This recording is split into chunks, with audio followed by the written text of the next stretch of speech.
اعوذ باللہ من الشیطان الرجیم بسم اللہ الرحمن الرحیم الحمد للہ رب العالمین والصلاة والسلام علی سیدنا و مولانا ابی القاسم محمد وعلی اہل بیتہ الطیبین الطاہرین ولعن الدائم علی اعدائہم الی قیام یوم الدین رب اشرح لی صدری ویسر لی امری واحلل عقدۃ من لسانی یفقہ قولی۔ ہماری گفتگو اس مسئلے کے ذیل میں چل رہی تھی کہ یعنی اس عنوان کے ذیل میں چل رہی تھی کہ نجاسات جو نماز کی حالت میں وہ ایکسیپشنز، وہ استثناءات کہ جو نماز کی حالت میں معاف ہے، اس میں 4 اور آخری کے حساب سے 3 موارد کو پڑھ لیا تھا ہم نے۔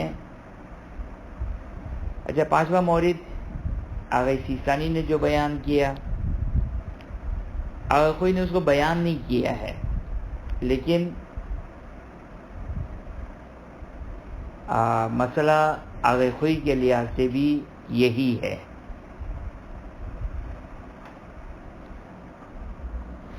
وہ 5واں ایکسیپشن، 5واں مورد کی جہاں پر نجاست کی حالت میں نماز کو پڑھنا صحیح ہے، جائز ہے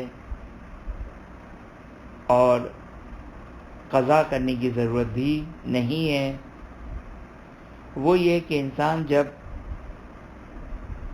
مجبور ہو جائے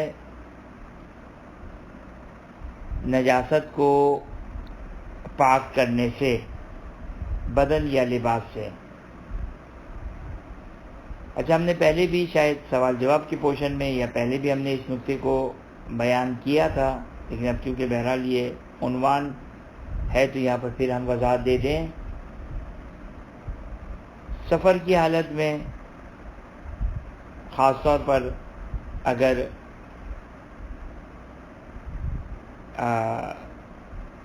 ایروپلین کا سفر ہے، لمبا سفر ہے، یا کوئی بائی روڈ سفر ہے، تو اس میں انسان نمازوں کو قضا کر دیتا ہے یہ کہہ کر کہ ہمارا بدن نجس ہے، ہمارا لباس نجس ہے۔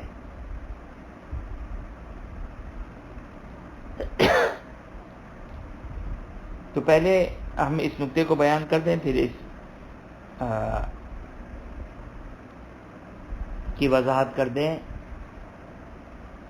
کہ جب بھی انسان کے لیے پاک کرنے پر مجبور ہو، چاہے اس وجہ سے کہ اس کے لیے پاک کرنا حرجی ہے۔ دیکھیں، حرجی پہلے بھی ہم نے اس کو، بلکہ اسی ٹاپک کو شروع کرتے ہوئے بھی ہم نے حرج کی ڈیفینیشن بیان کی تھی۔ حرج اردو والا حرج نہیں ہے کہ اگر آپ کو حرج نہ ہو تو آپ یہ کام کر دیجئے، تو وہاں پر جو ہم اردو میں حرج بیان کرتے ہیں تو وہ حرج یعنی زحمت نہ ہو۔ حرج کا مطلب ہے ناقابل برداشت زحمت، ایسی زحمت کہ جو عام طور پر برداشت، جس کو کرنا دشوار ہو یا ممکن نہ ہو، سخت زحمت ہو، سخت دشواری ہو کہ جو عام طور پر قابل برداشت نہیں ہوتی ہے، تو اس کو کہتے ہیں حرج۔ اچھا، عام طور پر جیسا کہ میں نے ابھی مثالیں دی کہ انسان یہ ایکسکیوز، یہ عذر بیان کرتا ہے اپنی نماز کو نہ پڑھنے کے کہ ہمارا بدن نجس ہو گیا، ہمارا لباس نجس ہو گیا، تو یہ مجوز نہیں ہے، یہ جائز نہیں ہے کہ انسان ان بنیادوں پر اپنی نمازوں کو ترک کر دے، نماز چھوڑ دے، کہ جس طرح بعض روایتوں میں آیا، اجماع فقہا کہہ سکتے ہیں کہ لا تترک الصلاۃ بحال، کہ نماز کو کسی حال میں بھی ترک نہیں کیا جا سکتا ہے۔ نماز ایک اہم عبادت ہے۔ معتبر حدیث میں آیا کہ لا تنال شفاعتنا من استخف بصلاۃ، کہ جو شخص نماز کو خفیف قرار دیتا ہے، کم اہم قرار دیتا ہے، اس کو ہماری شفاعت حاصل نہیں ہوگی۔ لہذا نماز ایک بڑی اہم عبادت ہے، جو ہمارے یہاں اس محاورے کا مصداق ہے کہ گھر کی مرغی دال برابر۔ تو 5 وقت پڑھی جانے والی نماز، اس کی اہمیت، اس کی ارزش تھوڑی سی کم ہو جاتی ہے، لیکن سب سے اہم ترین عبادت ہے۔ لو قبلت الصلاۃ قبلت ما سواہا، کہ اگر نماز قبول تو تمام عبادتیں قبول۔ تو نماز ایک اہم عبادت ہے، اور کسی حال میں انسان کے لیے جائز نہیں ہے کہ انسان نماز کو ترک کرے، مگر جو شریعت نے بیان کیے ہیں۔ جیسے خواتین کے لیے بعض ایام میں نماز کو ترک کرنا واجب ہے، تو اس سے قطع نظر نماز ایک اہم عبادت ہے، ایک اہم واجب رکن اسلام، رکن دین ہے۔ لہذا یہ عذر کہ ہمارا بدن شاید نجس ہو گیا، اچھا لوگ مسائل سے واقفیت نہ ہونے کی وجہ سے ہر چھینٹے کو، ہر رطوبت، تری اور پانی کو انسان نجس سمجھتا ہے، جبکہ معاملہ برعکس ہے، کہ جو پہلے بھی ہم نے اس کو آپ کی خدمت میں بیان کیا تھا۔ لہذا اگر واقعی بدن یا لباس نجس ہے اور پاک کرنا ممکن نہیں ہے، لیکن پاک کرنے کے لیے بھی کوئی ضروری نہیں ہے کہ انسان آب جاری، آب کر، نل کا پانی ہو تو ہی کوئی چیز پاک ہو سکتی ہے، بلکہ انشاءاللہ ابھی ہم مطہرات، جس کے بعد کا جو ٹاپک ہے، ایک اہم ٹاپک ہے، خاص طور پر خواتین کے لیے، ظاہر مردوں کے لیے بھی ہے، تو وہ ہم دیکھیں گے کہ کتنا سہل اور آسان ہے کسی بھی چیز کو پاک کرنا۔ تو توجہ فرمایا آپ نے کہ یہ 5واں مورد کہ جہاں پر نماز نجاست کی حالت میں چاہے بدن چاہے لباس پڑھنا جائز ہے۔ اچھا یہاں پر آپ کی خدمت میں ایک مسئلہ بیان کر دوں کہ مثلا مرد کا شرٹ نجس ہو گیا، مرد کا شرٹ نجس ہو گیا۔ اچھا شرٹ، قمیص، یہ مرد کے سطر میں اتنا نقش نہیں ہے، اس کا اتنا اثر نہیں ہے، کیونکہ عام طور پر شلوار یا پینٹس وغیرہ جو پہنی ہوئی ہے وہ سطر کرنے کے لیے کافی ہے۔ لہذا اگر مثال کے طور پر واقعی اگر اطمینان ہے، یقین ہے کہ لباس نجس ہو گیا، شرٹ نجس ہو گیا، تو واجب ہے کہ وہ شرٹ اتار کر بنیان میں نماز پڑھے۔ اگر بنیان بھی نجس ہے تو اس شلوار یا اس پینٹس میں جو کہ وہ نماز کو ادا کرے۔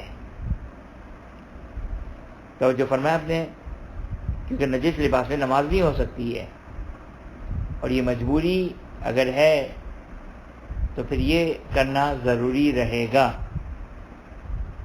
مگر یہ کہ شرٹ اتارنا خود ایک حرج ہی ہو جائے۔ کیسے حرج ہی ہو جائے؟ مثال کے طور پر ایروپلین میں نماز پڑھنی ہے، اور اب سب کے سامنے شرٹ اتارنا میرا اکثر لوگوں کے لیے یہ ایک حرج ہی مسئلہ ہوگا، اور شرم آ رہی ہے بہت شدید، جو ناقابل برداشت شرم ہے۔ دیکھیں حرجی ہر جگہ پر آئے گی، لفظ حرجی کی ڈیفینیشن، حرج کی تعریف، کہ خب شرٹ اتار کر نماز پڑھنا، خب ایک شخص ہے بابا، لوگ جو کہتے وہ کہے۔ اب انگریز آتے ہیں، وہ جو کہ وہ مرد تو مرد، خواتین بھی ایسے حلیے میں ہوتی ہے، ان کو شرم نہیں آتی، ہم کیوں شرمائیں؟ لیکن ممکن ہے بعض نفوس، بعض طبیعتیں، بعض ایسی طبیعتیں ہوں انسان کی کہ جو ناقابل برداشت زحمت ہے یہ شرم کی وجہ سے.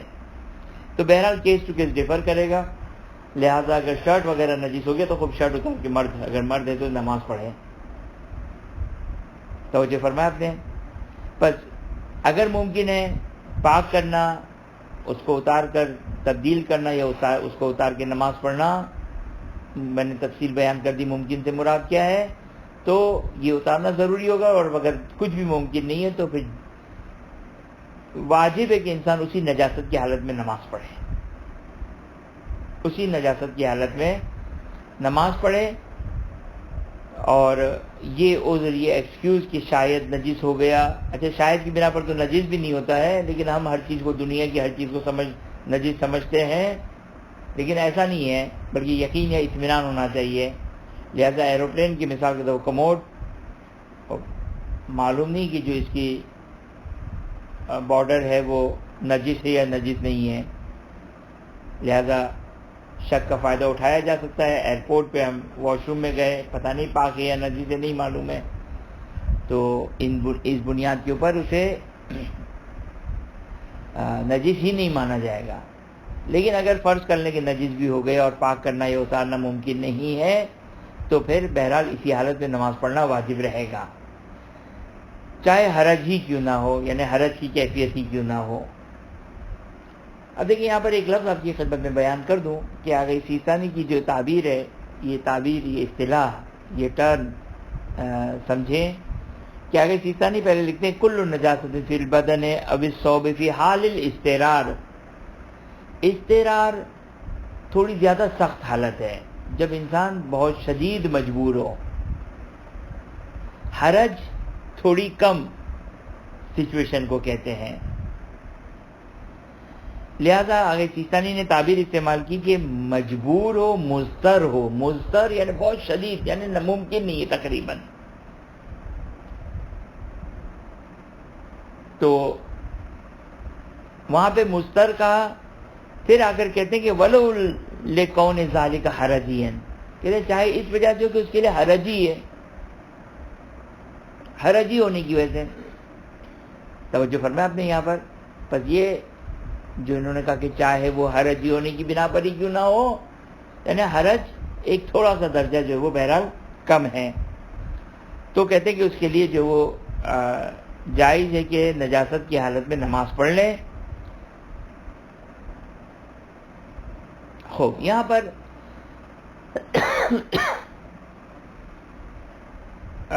یہاں تک تو آگے سیستانی دونوں برابر ہیں. ابھی فی الحال میں آگے سیستانی کا مسئلہ بتا رہا ہوں.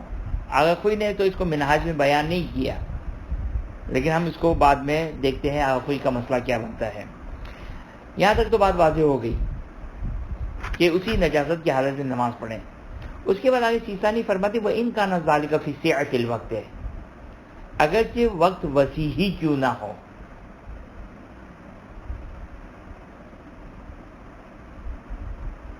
وقت وسیع ہی کیوں نہ ہو.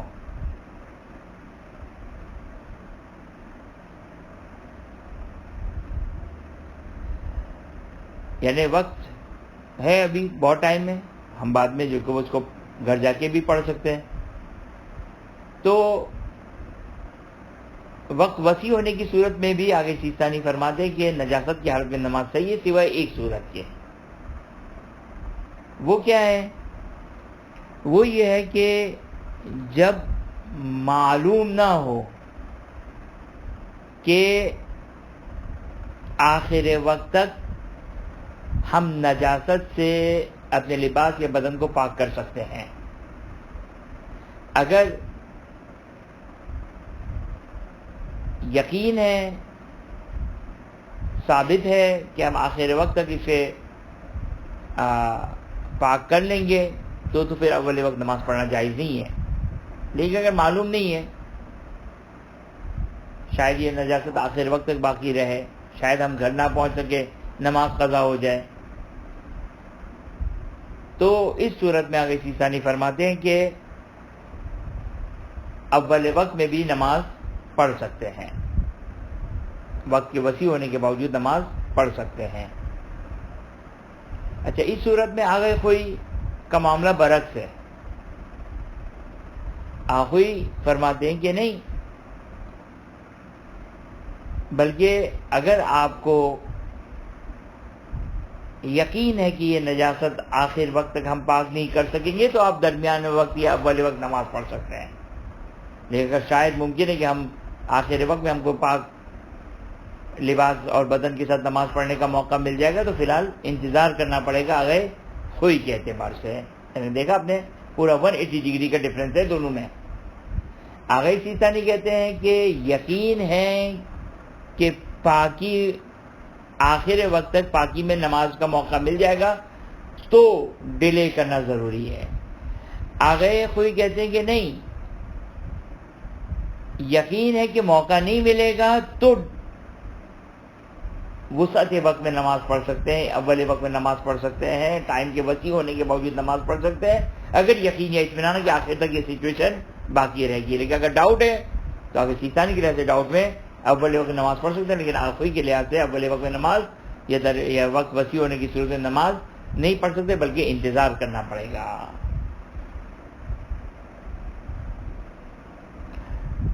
یہ ایک صورت۔ دوسری صورت جہاں پر وقت وسیع ہونے کی صورت میں بھی نماز پڑھی جا سکتی ہے آگے سیستانی کے لحاظ سے۔ آخری کا میں مطمئن نہیں ہوں کہ آخری کا یہاں پر کیا مسئلہ ہے، لیکن آگے سیستانی کے لحاظ سے کہ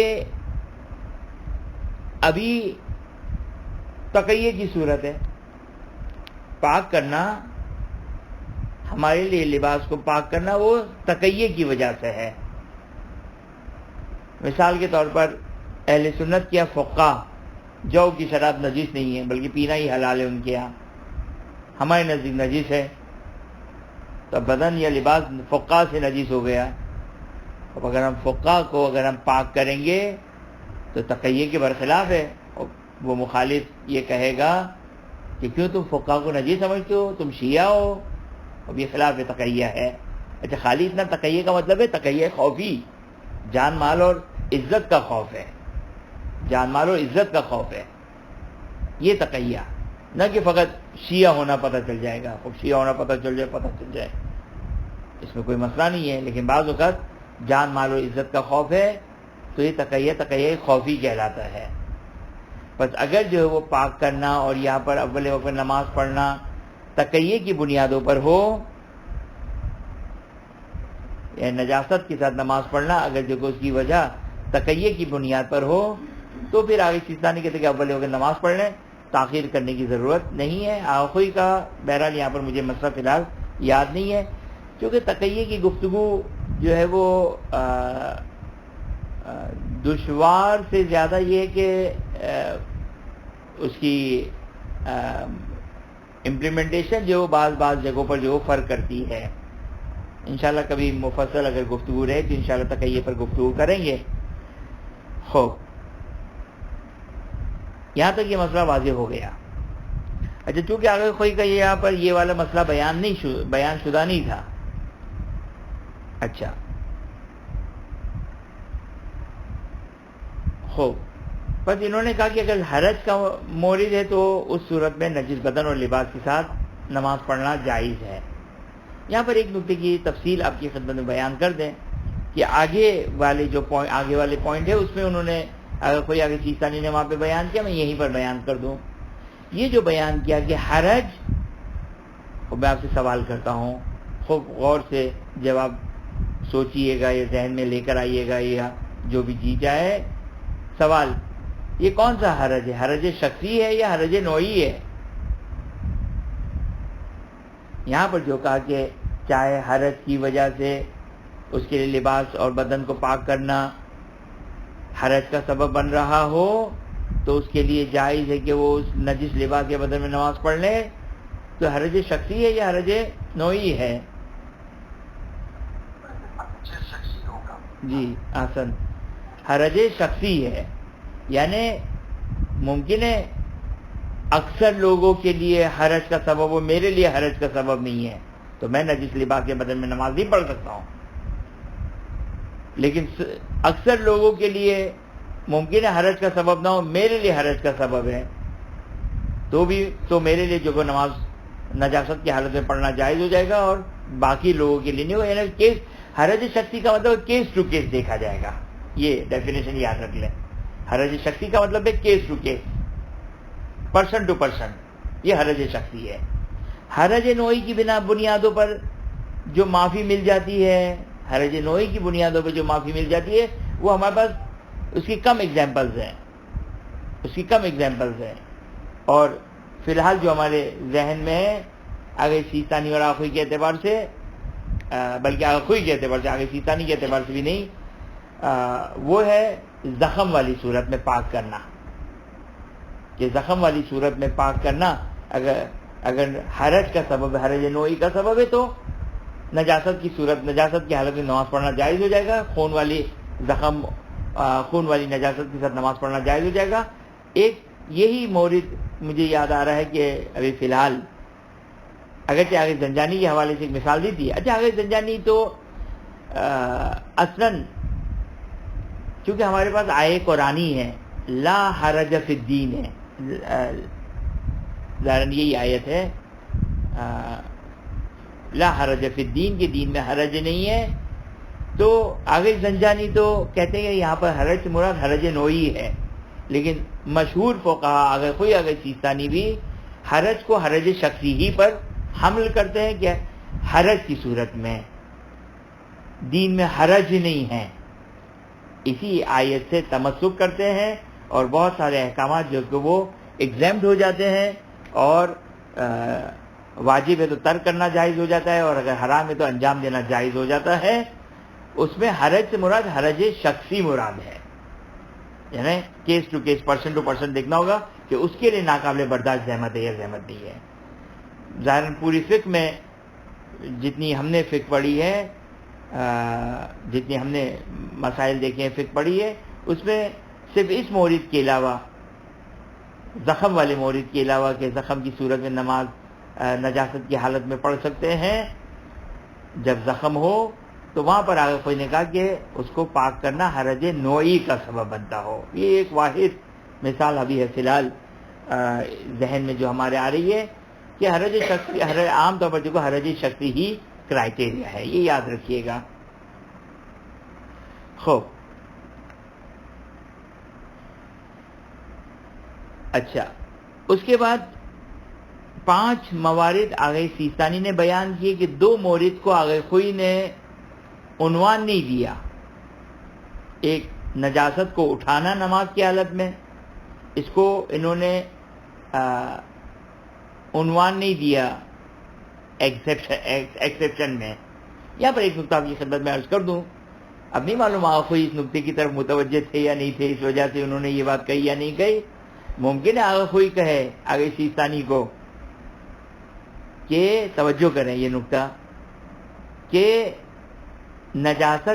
نماز میں نجاست کو اٹھانا، یہ ہمارے جو ہم نے عنوان اور سبجیکٹ دیا ہے. سبجیکٹ کیا تھا ہمارا؟ نجس لباس یا بدن میں نماز پڑھنا. اٹھانا نہ نجس لباس ہے نہ بدن ہے.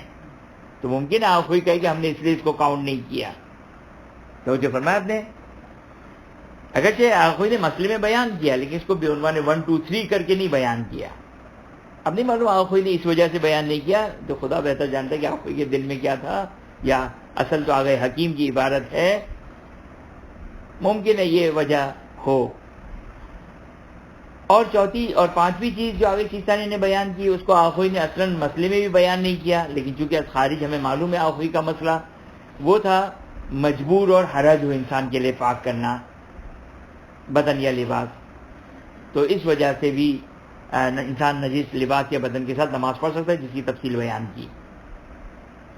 لیکن اس کو بھی آخوئی نے بیان نہیں کیا. اور ممکن ہے یہاں پر اگر میں آخوئی کا دفاع کروں تو شاید دفاع یہ ہو کہ اب یہ پرٹیکولر خاص کسی وجہ سے نہیں، تو حرج کا ایک جنرل عنوان ہے. ممکن ہے اگر انسان کے لیے خود اصل نماز بھی اگر حرج ہو جائے تو شاید معاف ہو جائے.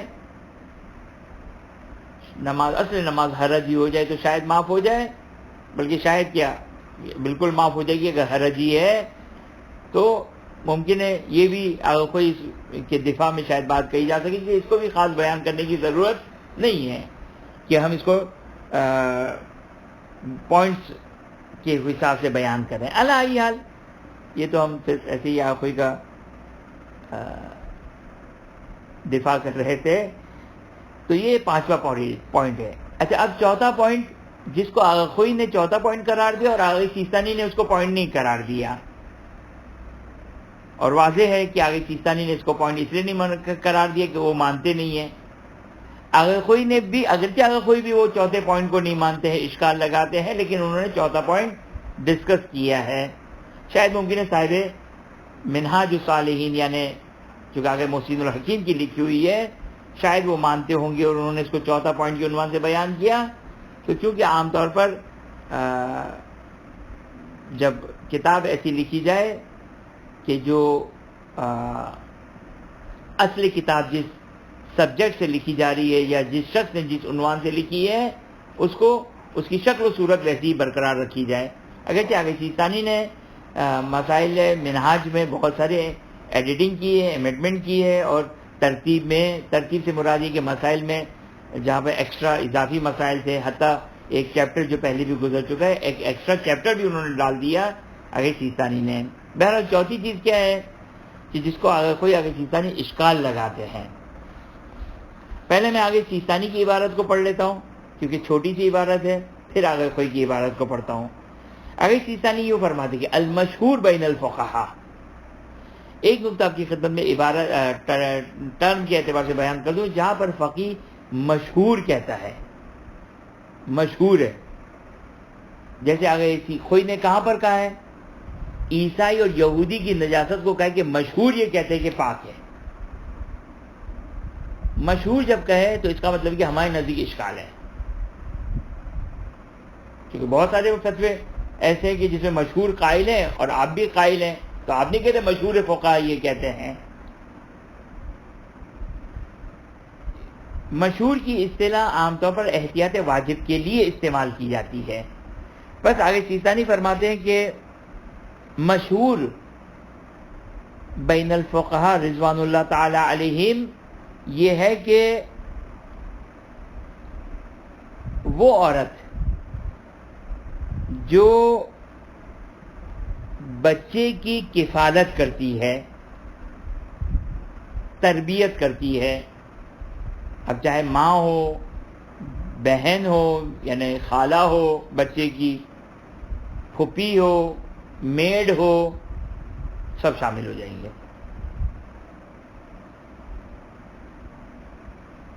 ابھی میں فی الحال آگے سیستانی کا مسئلہ بتا رہا ہوں.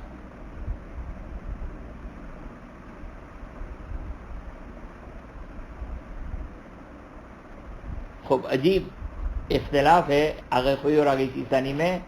آگے سیستانی نے لکھا ہے کہ کوئی بھی جو بچے کی تربیت کرنے والی ہو. آگے خوئی نے لکھا ہے کہ ماں, یعنی یہ مسئلہ فقط مخصوص ہے ماں کے لیے, اور وہ ماں جو بچے کو تربیت کرنے والی ہو, پالنے والی ہو. لہذا اگر مثال کے طور پر ماں ہے, میڈ پال رہی ہے, لیکن آج غلط فہمی کی بنا پر ماں نے بچے کو اٹھا لیا, تو اس صورت میں ماں کو ایڈوانٹیج نہیں ملے گا. عنوان یعنی آگے خوئی کے لحاظ سے دو چیزیں, ماں پلس تربیت کرنے والی, پالنے والی, دیکھ بھال کرنے والی, اور آگے سیستانی کے لحاظ سے کوئی بھی عورت. اچھا یہ ایک ڈفرنس آگے خوئی آگے سیستانی کا. دوسرا ڈفرنس نہیں ہے. دوسرا پوائنٹ کیا خوئی آگے سیستانی دونوں قبول کرتے ہیں, وہ بچہ لڑکا ہونا چاہیے, لڑکی نہیں.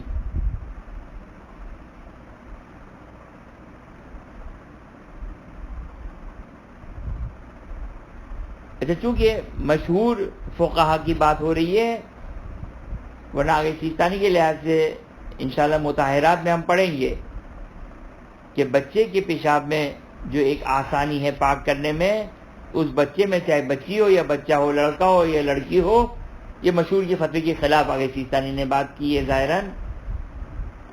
وہاں پر جو ہے وہ دونوں کے لیے حاصل ہے، لیکن چونکہ یہاں پر آگے سیستانی مشہور فقہا کے اعتبار سے گفتگو کریں، لہذا لڑکا لڑکی کے پیشاب کے اعتبار سے. اچھا، نجاست بھی کون سی نجاست ہو؟ پیشاب کی نجاست ہو. اسٹول پاخانے کی نجاست نہیں، پیشاب کی نجاست. اور اس کے پاس اس لباس کے علاوہ کوئی اور لباس نہ ہو.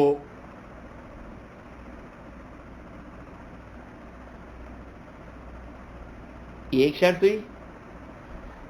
اور ایک اور شرط وہ یہ ہے کہ کم از کم 24 گھنٹے میں ایک دفعہ ضرور پاک کریں. اچھا، پاک کریں یعنی یا پاک کریں یا چینج کریں. کہتے ہیں کہ مشہور فقہا یہ کہ اس صورت میں اس لڑکے کے پیشاب سے نجس ہونے والا لباس اور بدن، جبکہ اس کے پاس کوئی اور لباس نہ ہو اور کم از کم ایک دفعہ وہ اس کو پاک کریں، تو اس صورت میں اس نجس اور نجس لباس اور بدن میں نماز پڑھنا مشہور فقہا یہ کہ کہتے ہیں کہ جائز ہے، پاک کرنے کی ضرورت نہیں ہے.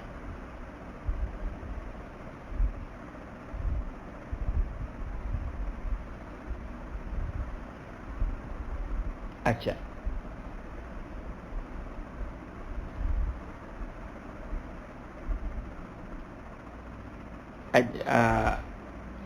یہ میں آگے سیستانی فی الحال پڑھ رہا ہوں. فرماتے ہیں کہ یہ مشہور تو اس بات کے قائل ہیں، لیکن ہمارے نزدیک مختار یہ ہے. اچھا، ظاہراً ایسا لگتا ہے کہ آگے سیستانی کا فتویٰ ہے، آگے سیستانی کا فتویٰ ہے، کیونکہ لیکن المختار کہا، یعنی فتویٰ دے رہے ہیں، اپنی نظر دے رہے ہیں کہ ہمارے نزدیک مختار یہ ہے، یعنی ہمارے نزدیک فتویٰ یہ ہے کہ یہ معاف نہیں ہے، یہ معاف نہیں ہے جب تک حرج شخصی کا سبب نہ بنے. حرج شخصی ہے obviously واضح کہ اگر حرج شخصی کا سبب ہے، سردیاں بہت زیادہ ہے، یہ حرج شخصی ہے، تو اگر حرج شخصی ہے تو صحیح ہے. اگر حرج شخصی ہے تو کوئی مسئلہ ہی نہیں ہے، چاہے پیشاب ہو یا پخانہ ہو یا کچھ بھی ہو، وہ تو ویسے ہی ففتھ والا جو بیان کیا آگے سیستانی اس میں فال کر جائے گا، اس میں آ جائے گا. لہذا یہ آگے سیستانی بیان کرتے ہیں. آگے کوئی فرماتے کہ ھذا هو المشہور، یہی مشہور فقہا کا نظریہ ہے جو بیان کیا، ماں کے لیے ہے. لہذا آگے سیستانی کہتے کہ ماں سے باقی تربیت کرنے والے کی طرف تعدی نہیں کیا جائے گا، ایکسٹینڈ نہیں کیا جائے گا، یہ صرف ماں کو سہولت حاصل ہے. دوسرا، لڑکے کا پیشاب ہونا چاہیے، لڑکی کا نہیں ہونا چاہیے. پیشاب ہونا چاہیے، کوئی اور نجاست نہ ہو. تربیت کرنے والی ہو یعنی لیڈی ہو. اچھا، یہ آگے کوئی کی قید سمجھ میں نہیں آئی کہ لیڈی سے جینٹس کی طرف رجوع نہیں کیا جائے گا. خوب ویسی ماں ہے تو ماں تو ایسا تو نہیں ہو سکتا کہ واضح ہے یہ. اور وہ بھی اس صورت میں جب صاحب ایک لباس ہو، زیادہ لباس ہے تو نہیں.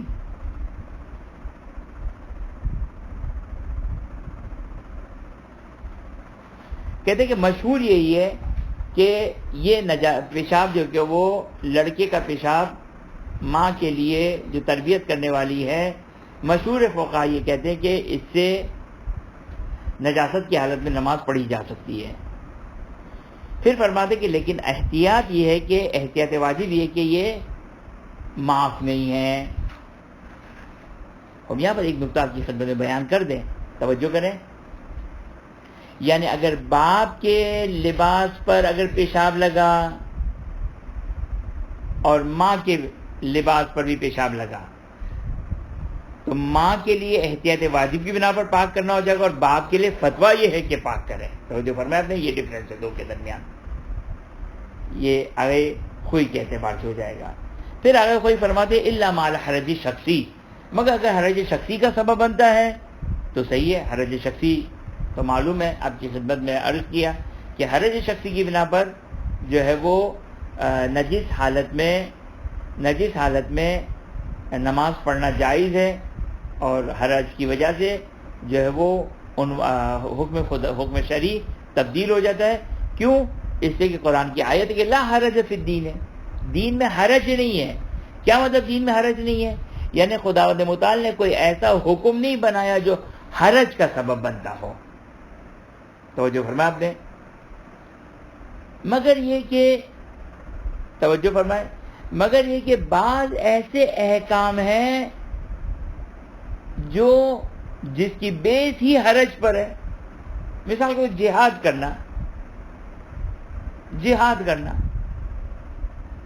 مثلا کربلا والوں کا سید الشہداء سلام اللہ علیہ کو اس حالت بھوک اور پیاس میں دفاع کرنا، اور معلوم ہے کہ حرج ہی ہے. تو ہر وہ حکم خدا جس کو بنانا ہی حرج کی بنیادوں پر ہے وہ ایگزام نہیں ہوں گے،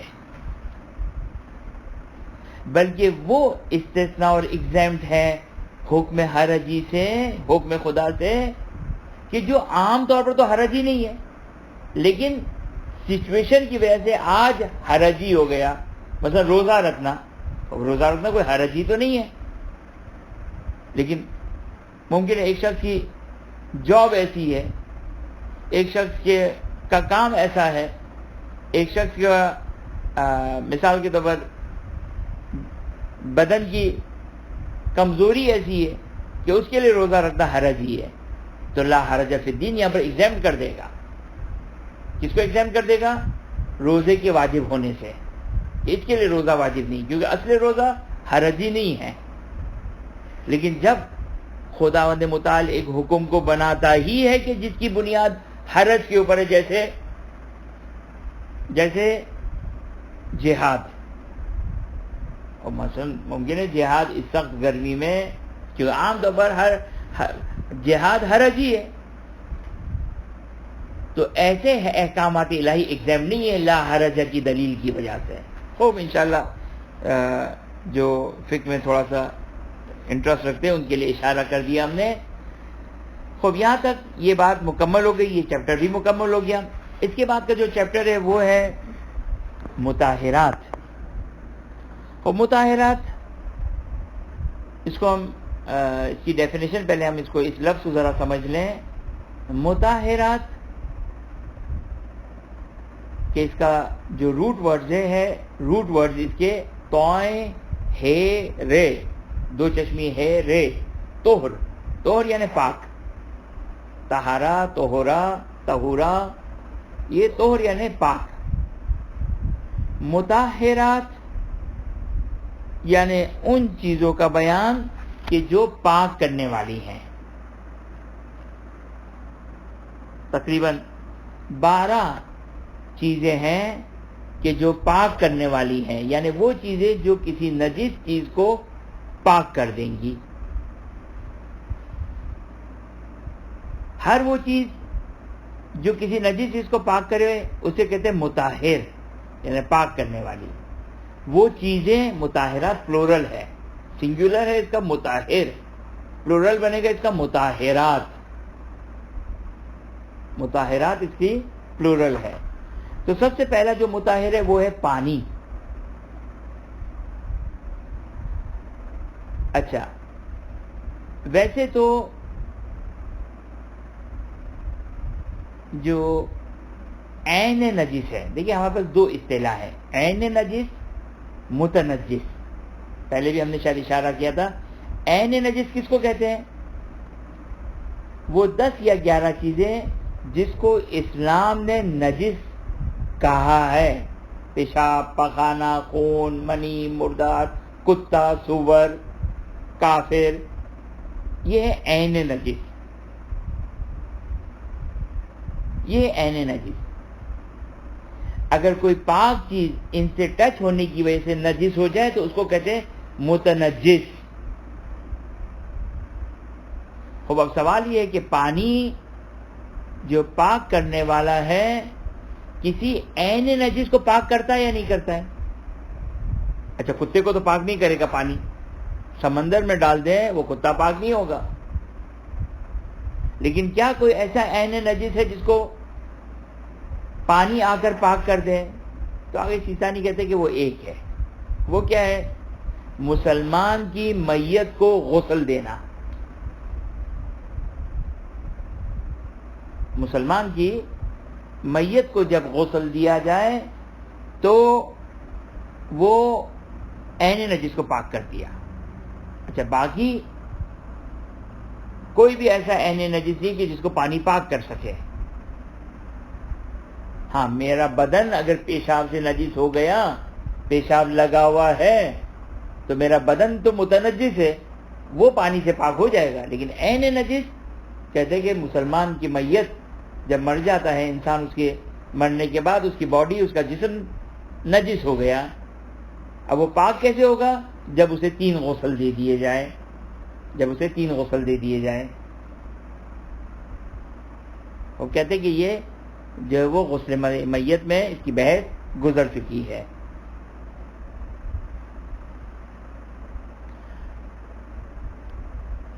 کیا متنجس پانی قابل تطہیر ہے یا نہیں؟ تطہیر کا مطلب کیا ہے؟ ہم سمجھتے تطہیر کا مطلب چادر ہے. نہیں، تطہیر کا مطلب ہے پاک، پاک کرنا، پاک ہونا. تطہیر پاک ہونا، پاک کرنا. خوب، کہتے ہیں کہ آیا متنجس پانی قابل تطہیر ہے یا نہیں ہے؟ خوب، کہتے ہیں کہ یہ آپ پانی کے احکام میں پڑھ چکے ہیں. مثال کے طور پر ایک بالٹی ہے، بالٹی میں تھوڑا سا پانی ہے، نجس ہے. آپ نے کور پانی سے اس کو کنیکٹ کر دیا. اگر خوئی کے لحاظ سے تو جیسے ہی کنیکٹ ہوا پاک ہو گیا. اگر سیستانی کے لحاظ سے اتنا پانی ڈالے، اتنا پانی ڈالے کہ نجس پانی اس پاک پانی میں مکس ہو جائے. یہ ایک ڈفرنس ہے آگے خوئی اور آگے سیستانی کا. تو متنجس پانی پاک ہو جاتا ہے. لیکن اگر فار ایگزامپل ایک گلاس میں نجس پانی ہے، ہم نے ایک گلاس پاک گلاس پانی لیا، اس میں ڈال دیا، تو یہ تو دونوں ہی پانی نجس ہو گئے. وہ جو پاک ہوگا وہ کور پانی یا جاری پانی یا بارش کا پانی اگر قلیل پانی نجس پانی پر گرے تو وہ پاک ہوتا ہے، کہ جس کی تفصیل وہاں پر ہم نے پڑھ لی. اور آخری نقطہ آج کی گفتگو کا وہ ہے مضاف پانی. مضاف پانی قابل تطہیر نہیں ہے. جب تک مضاف اپنے مضاف حالت میں رہے قابل تطہیر نہیں ہے. ایک بالٹی ہے اتنی بڑی، اس میں تھوڑا سا دودھ پڑا ہوا ہے، نجس ہو گیا. اب اس کو اگر پاک کرنا ہے تو یا تو اس کو سمندر میں ڈال دیں اور پورا اس کا مضاف ہونا ختم ہو گیا تو یہ پاک ہو جائے گا. یا آپ نے جو کور پانی اتنا اس کے اندر ڈال دیا، اتنا پانی کور پانی ڈال دیا کہ اس کا مضاف ہونا ختم ہو جائے تو پھر یہ پاک ہو جائے گا. آپ کہیں گے اس مضاف کو سر پہ مارے، اس دودھ کو سر پہ مارے، خوب سر پہ مارے یا جہاں پہ بھی مارے، اب یہ جو ہے وہ پاک ہو جائے گا لیکن مضاف باقی نہیں رہے گا. انشاءاللہ اس کے علاوہ کچھ اور تفصیلات ہیں. انشاءاللہ مطہرات جو سب سے پہلا پانی ہے اور ظاہر سب سے زیادہ کام آنے والا یہی مطہر ہے، سب سے زیادہ پیش آنے والا. تو انشاءاللہ بہت تفصیل کے ساتھ اس مسئلے کو یعنی اس کو ڈسکس کیا ہے فقہا نے. تقریباً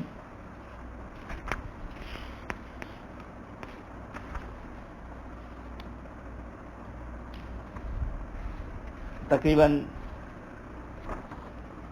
25 مسئلے، مطہرات کے تقریباً 25 مسئلے ہیں، جس کو آگے سیستانی نے اور آخوئی نے بھی کم و بیش اتنے ہی اپنی منہاج میں بیان کیے کہ انشاءاللہ آنے والی گفتگو میں اس کو ڈسکس کریں گے. وآخر دعوانا ان الحمدللہ رب العالمین وصلی اللہ علی محمد وآلہ الطیبین الطاہرین. السلام علیکم. علیکم السلام. میں یہ بس پوچھنا چاہتا تھا کہ دیکھیے اول وقت کی نماز تو ہر ایک کو اہمیت معلوم ہے، لیکن اس میں بھی کچھ چیزیں ایسی ہوتی ہیں کہ جس کو ہم نے یہ دیکھا ہے کہ بعض بغیر کچھ کیے ہوئے اول وقت نماز نہیں پڑھتے، ایسے کہ بھائی ہم پڑھ لیں گے تھوڑی دیر میں. اچھا ایک وقت ہوتا ہے کہ جیسے کہ اگر اول وقت ہے لیکن آپ کو کچھ کام ایسا ہے کہ آپ بالکل کام کے درمیان میں ہے، آپ کو ختم کرنا چاہتے ہیں کہ میں اس سے پہلے کہ یہ کر دیں. آئیے آپ سب سے بڑی تو یہ ہے کہ دیکھیے اب میں ایک وقت پارا پڑھ رہا ہوں، میں کہہ رہا ہوں کہ اس کو ختم کر لوں اور 3-4 منٹ اگر ہو جائیں اس میں تو کوئی وہ نہیں ہے. تو کتنا یعنی کہ اس میں آسان وہ ہے کہ آپ اول وقت کتنا ثواب ہے کہ آپ کتنے اہمیت یعنی کس طرح سے آپ اس کو دیکھتے ہیں، یعنی یہ کوئی ایسی کوئی عام مثال کہ آپ یعنی یہ سمجھ جائے آدمی کہ اول وقت کا بالکل ہے کہ 2-3 منٹ زائدہ ہو اور آپ پڑھ لیے. مغرب کا ہو تو بہت کم قلیل وقت ہوتا ہے، آدمی چاہتا ہے کہ بالکل اول وقت پڑھ لے. اس میں بھی ایسی ہوتی ہے چیزیں جیسے کہ آدمی سپارہ پڑھ رہا ہے یا کوئی پڑھا کوئی ختم ہو جائے تو میں کروں نماز یہ کچھ ہے. اور بعض جو ہے لوگ وہ ایسی ہے کہ بھائی وہ کہتے ہیں ٹھیک ہے ابھی تھوڑی دیر میں پڑھ لیں کوئی بات نہیں، ابھی یہ دیکھ لیں یہ دیکھ کر لیں. بعض ایسے کام ہوتے وہ لگے. جی بہت ہی اچھا سوال ہے اور بڑا اہم سوال ہے. انشاءاللہ العزیز پوری کوشش کریں گے کہ جب ہمارا، کیونکہ ابھی ہمارا مطہرات کا ٹاپک ہے اور مطہرات کے بعد جو ٹاپک ہے وہ 1-2 ٹاپک کے بعد نماز شروع ہوگی. انشاءاللہ ہم پوری کوشش کریں گے کہ آپ کے اس جواب کا مفصل جواب دیں گے. خاص طور پر انشاءاللہ ان احادیث کو بیان کریں گے کہ جس میں اول وقت کی انتہا سے زیادہ فضیلت بیان کی. اور فضیلت کا وقت تو ویسے آگے گفتگو کریں گے فضیلت کے وقت پہ کہ فضیلت کا وقت کب شروع ہوتا ہے کب ختم ہوتا ہے، لیکن انشاءاللہ ہم کوشش کریں گے کہ اول وقت نماز پڑھنے کی جو تاکید آئی ہے، بہت شدید تاکید آئی ہے، اور حتیٰ معتبر اور روایات صحیحہ میں اس کو بیان کیا ہے کہ مثال کے طور جو شخص آخر وقت میں نماز پڑھتا ہے تو نماز جب اوپر کی طرف جاتی ہے تو سیاہ رنگ کی شکل میں، مفہوم بیان کر رہا ہوں، آتی ہے وہ نماز، اور اس کو نماز اس نمازی سے مخاطب ہو کر کہتی ہے کہ تو نے مجھے ضائع کیا، خدا تجھے ضائع کرے. تو اس طریقے سے خود نماز نفرین اور بددعا دیتی ہے اس نمازی کو کہ جو اپنی نماز کو تاخیر کرتے ہیں. تو انشاءاللہ ہم کوشش کریں گے کہ اختصار کا خیال رکھتے ہوئے نماز کو اول وقت پڑھنے کی تاکید جو روایتوں میں بیان کی گئی ہے اس کو انشاءاللہ بیان کریں گے. لیکن بہرحال دیکھیں، انسان کوشش کریں کہ جتنا جلدی ہو سکے انسان نماز کو مثلا 12 بجے اگر ٹائم ہو رہا ہے تو جتنا ڈیلے کرے گا اتنا ثواب کم ہوتا چلا جائے گا. جتنا ڈیلے کرے گا، مثال کے طور اگر آپ نے کہا کہ یہ 3 منٹ کا کام ہے، 4 منٹ کا کام ہے، یہ میں کر لوں، صحیح ہے، کوئی حرج نہیں ہے. آپ نے فضیلت کے وقت میں بھی نماز پڑھ لی، ثواب بھی آپ کو اچھا مل گیا، اور نماز بھی آپ کو انشاءاللہ دعا دے گی، جس طرح روایات سے استفادہ ہوتا ہے. تو لیکن انسان تمام کاموں کو چھوڑ دے، مگر ایک انسان کے لیے حرجی کیفیت ہو، یا انسان حالت سفر میں ہے، بہت شدید مشکل میں ہے ابھی اس وقت نماز پڑھنا، ورنہ بہرحال انسان کوشش کرے کہ جتنا ہو سکے. ایک حدیث آپ کی خدمت بیان کر دوں، ظاہر حدیث معتبر ہے کہ رسول خدا صلی اللہ علیہ وآلہ وسلم جیسے ہی نماز کا وقت ہوتا تھا، ہاں پراپر نماز کا ٹائم ہونا چاہیے، یہ اطمینان ہو گیا کہ نماز کا ٹائم ہو گیا، تو حدیث کا جملہ ہے کہ آپ صلی اللہ علیہ وآلہ وسلم یہ فرماتے تھے کہ میں چاہتا ہوں کہ میری نماز سب سے پہلے اوپر کی طرف جائے. تو یعنی میں یہ چاہتا ہوں کہ میری نماز سب سے پہلے اوپر کی طرف جائے، یعنی خدا کی بارگاہ میں جائے. تو اس طریقے سے اول وقت نماز کی تاکید ہے اپنے مقام پر، اور اس میں کوئی شک، اس میں کوئی تردید نہیں ہے. اور انشاءاللہ ان روایتوں کو بھی ہم بعد میں پڑھیں گے، انشاءاللہ کوشش کریں گے کچھ روایتوں کو جمع کر کے انشاءاللہ. تو یہ ہے کہ بہرحال حرج نہیں ہے اگر انسان ایک کام کر رہا ہے ڈیلے کر دے، لیکن ایک بات کا خیال رکھا جائے کہ جو فضیلت کا وقت ہے وہ کسی طرح بھی فوت نہ ہو، کسی طرح بھی جو کہ وہ ضائع نہ ہو.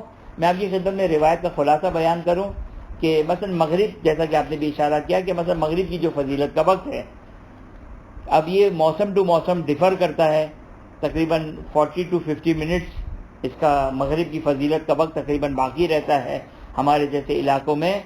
تو بعض روایتوں میں یہ آیا اچھا نماز کو آرام سے، سکون سے اور تفصیل کے ساتھ پڑھا جائے، لیکن بعض روایتوں میں آیا کہ اگر نماز کی مغرب کی فضیلت کا وقت اگر فوت ہو رہا ہو، قضا ہو رہا ہو فضیلت کا وقت، تو انسان شارٹ میں نماز پڑھے تاکہ اس کی فضیلت کے وقت میں پوری نماز ہو جائے.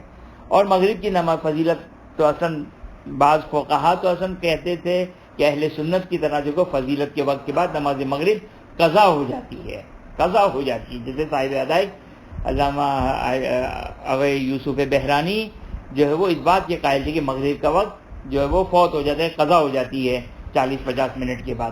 تو یہ بات جو آپ نے فرمائی انشاءاللہ ایک حد تک بات واضح ہو گئی ہوگی کہ اول وقت نماز پڑھنا، جلدی نماز پڑھنا، یعنی وقت سے جتنا اول وقت سے قریب ہو اس کا زیادہ ثواب ہے، اور فضیلت کے وقت میں انسان کوشش کرے کہ حتماً بحتماً جو کہ اس کو نماز کو انجام دے، تاخیر نہ کرے، مگر ایک انسان کے لیے مجبوری ہو، مشکل ہو، جس طرح روایتوں میں بھی یہ ایکسیپشنز بیان کیے ہیں کہ اگر کوئی شخص سفر کی حالت میں سو رہا ہے تو اس میں جو کہ وہ اس کے لیے حرج نہیں ہے کہ وہ تاخیر سے پڑھ لے، تو کوئی مذائقہ نہیں ہے.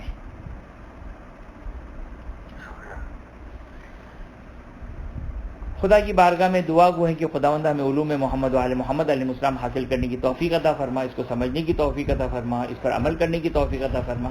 حاضر مجلس مومن و مومنات، کل مومن و مومنات بالخصوص منتظمین کی تمام جائز حاجات کو پورا فرما. حاضر مجلس مومن و مومنات کے محرومین، منتظمین کے محرومین، کل محروم مومن و مومنات کی مغفرت فرما، جوار معصومین میں جگہ عطا فرما. اپنی آخری حجت امام عصر زمان سلام علیہ کے ظہور میں تعجیل فرما، ہمیں ان کے اعوان و انصار میں قرار فرما. ربنا تقبل منا انك انت السميع العليم. صلی اللہ علیہ محمد و آلہ الطیبین الطاہرین.